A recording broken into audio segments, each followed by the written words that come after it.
Welcome top news today. Washington President Donald Trump gave an impromptu half-hour interview with the New York Times recently. Reporters combed through the transcript, and here's a quick roundup of the false, misleading and dubious claims that he made, at rate of one claim every 75 seconds. Some of the interview was off the record, so it's possible the rate of false claims per minute is higher. Virtually every Democrat has said there is no collusion. There is no collusion. I saw Dianne Feinstein the other day on television saying there is no collusion. Trump appears to be referring to an interview with Democratic Senator Dianne Feinstein, a member of the Senate Intelligence Committee. She did not flatly say there was no collusion and instead was more nuanced. Asked by a CNN reporter in early November whether she had seen any evidence that these emails, were ever given to the Trump campaign, she replied, "Not so far." Tapper then asked, "Have you seen any communications that suggested that the Trump campaign wanted them to release them through a different means?" She answered, "I have not. I think it's been proven that there is no collusion." President Trump made a false or misleading claim at rate of one claim every 75 seconds. Photo Manuel Balchaseneta. Trump is entitled to his own opinion, but he sidesteps the fact that the investigation has revealed that members of the Trump campaign interacted with Russians at least 31 times throughout the campaign. There are at least 19 known meetings, in addition to the indictments or guilty pleas of his campaign manager, national security advisor and others. There was collusion with the Russians and the Democrats. A lot of collusion, starting with the dossier, but going into so many other elements. Podesta's firm, John Podesta. Photo at Trump has falsely accused Clinton campaign manager John Podesta of being involved with a Russian company. Tony Podesta co-founded the Podesta Group, a lobbying firm, with his brother John. But it's a US-based company, not a company in Russia. Trump likely is referring to the Podesta Group being paid $170,000 over 6 months to represent Cyberbank, a Russian bank. The Podesta Group said its work for Cyberbank USA was never about getting sanctions lifted, and was simply about helping to clarify to what extent our client, the U.S. subsidiary of Cyberbank, was subject to sanctions. We confirmed they were not. As for alleged collusion between the Democrats and Russia, Trump is referring to the fact that Fusion GPS, the political research firm which assembled the dossier as part of an assignment for Democrats, relied on a British intelligence agent who used Russian sources for his research. So that's a rather big stretch. I won because I campaigned properly and she didn't. She campaigned for the popular vote. I campaigned for the Electoral College. There is no evidence that Hillary Clinton campaigned for the popular vote, which Trump has previously said he would have won if not for fraud. Clinton campaigned in many battleground states, including Republican-leaning ones where she thought she had a chance. She did not campaign as much in 2 states, Michigan and Wisconsin, that were considered locks for Democrats, but which Trump narrowly won. Clinton won the popular vote by nearly 3 million. If 40,000 votes had switched in 3 states, Trump would have also lost the Electoral College. Paul Manafort only worked for me for a few months. Paul Manafort. Photo at Trump skips over lightly the fact that Manafort, now under indictment, was his campaign manager in the critical period in which he secured the nomination and accepted it at the GOP convention. There was tremendous collusion on behalf of the Russians and the Democrats. There was no collusion with respect to my campaign. This is a breathtakingly false statement.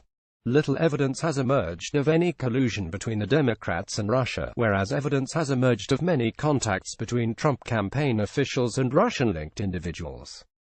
The FBI, CIA and National Security Agency earlier this year concluded that Russian President Vladimir Putin and his government aspired to help President-elect Trump's election chances when possible by discrediting Secretary Clinton and publicly contrasting her unfavorably to him. What I've done is, I have absolute right to do what I want to do with the Justice Department. Presidents do not have unfettered right to interfere with Justice Department investigations, unless they actively seeking a constitutional crisis. I'm the one that saved coal. I'm the one that created jobs. You know West Virginia is doing fantastically now. West Virginia's gross domestic product increased 3% in the first quarter of 2017. A recent bump is due in part to the increased price of metallurgic coal, which is used to make steel, and a price increase in natural gas exports. West Virginia produces roughly 5% of the natural gas in the U.S. And as the price of natural gas rises, the demand for coal increases, spurring growth in the state. Trump can take credit for the change in prices, which fluctuate with market forces.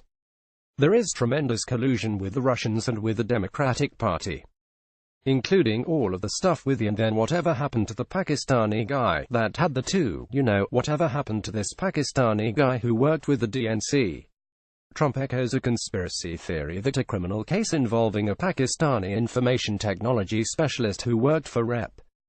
Debbie Wasserman Schultz, who had chaired the Democratic National Committee, was somehow related to the Russian hack of DNC emails. The case involves a fraudulent loan, and no evidence has emerged to connect it to the Russia investigation. They made the Russian story up as a hoax, as a ruse, as an excuse for losing an election that in theory Democrats should always win with the Electoral College. The Electoral College is so much better suited to the Democrats. Trump is falsely labeling nonpartisan investigations as made up by Democrats. The CIA concluded in 2016 that Russia intervened in the U.S. presidential election to help elect Trump, an assessment backed up by FBI Director James Comey and then Director of National Intelligence James Clapper. As we noted, the intelligence community released a declassified report expressing high confidence in this judgment.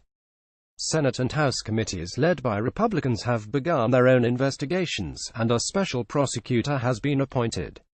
Meanwhile, Democrats obviously do not have an electoral college lock. According to a tally by John Pitney of Claremont McKenna College, every Republican president since Rutherford Hayes in 1876 won a larger share of the Electoral College votes than Trump, with the exception of George W. Bush twice and Nixon in 1968. I was for Strange, and I brought Strange up 20 points. Just so you understand, when I endorsed him, he was in 5th place. He went way up, almost 20 points. Polls indicate that Trump's endorsement made little difference, and in fact Strange lost to Ray Moore by a greater margin than polls suggested at the time of Trump's endorsement. While Trump says Strange was in 5th place, there were only 3 candidates in the GOP primary. I endorsed him, Alabama Senate candidate Roy Moore. It became a much closer race because of my endorsement. People don't say that. They say, oh, Donald Trump lost. I didn't lose, I brought him up a lot. Roy Moore, photo Luke Sharrett. Polls can vary, but there is little evidence this is the case. The fact remains that Moore lost an election in a state where Democrats usually lose by double digits. We have spent, as of about a month ago, $7 trillion in the Middle East. And the Middle East is worse than it was 17 years ago. $7 trillion. Trump, who previously would cite a number of $6 trillion, is lumping together the wars in Iraq, in the Middle East, and Afghanistan in South Asia, which together cost about $1.6 trillion from 2001 to 2014. He is also adding in estimates of future spending, such as interest on the debt and veterans' care for the next 3 decades. By the way, and for that, we've ended across state lines. So we have competition, for the Dem allowed to inaudible state lines. So that's all done. Trump signed an executive order encouraging the formation of health plans across state lines. But there is still a law in place which exempts insurance companies from aspects of federal antitrust law and ensures that individual states remain the primary regulators of insurance. I know the details of taxes better than anybody. Better than the greatest CPA. I know the details of healthcare better than most. Lawmakers who dealt with Trump on taxes and especially healthcare privately told reporters they were shocked how little he knew about these issues. We've created associations. Millions of people are joining associations. Millions that were formerly in Obamacare or didn't have insurance. Or didn't have health care. Millions of people. Trump is referring to an executive order mentioned above, but it has no force in law on its own and no one has yet joined these associations. The rules spelling out how the executive order would work have not been issued yet, so Trump is simply making up his millions number. Now that the individual mandate is officially killed, people have no idea how big a deal that was. It's the most unpopular part of Obamacare. But now Obamacare is essentially, you saw this. It's basically dead over a period of time. While the individual mandate was an important incentive for Americans to seek health insurance, it was only one part of a far-reaching law that remains intact. The repeal does not take effect until 2019, and enrollment in Obamacare has remained strong. The Congressional Budget Office says the marketplaces are expected to remain stable for years. We see the drugs pouring into the country. We need the wall. The wall will have virtually no effect on drugs coming into the country. According to reports by the majority of drugs are smuggled through legal ports of entry, are smuggled through underground tunnels. They have a lottery in these countries. They take the worst people in the country, they put them into the lottery, then they have a handful of bad, worse ones, and they put them out. Oh, these are the people the United States. We're gonna get rid of the lottery.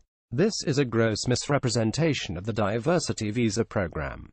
Individuals apply for the visa system, and must have at least a high school diploma or work in specific industries to be eligible for the program. As the term lottery implies, applicants are selected via a randomized computer drawing. The selected applicants undergo a background check before entering the country, and some applicants undergo an additional in-depth review if they are considered a security risk. I like very much President Xi. He treated me better than anybody's ever been treated in the history of China.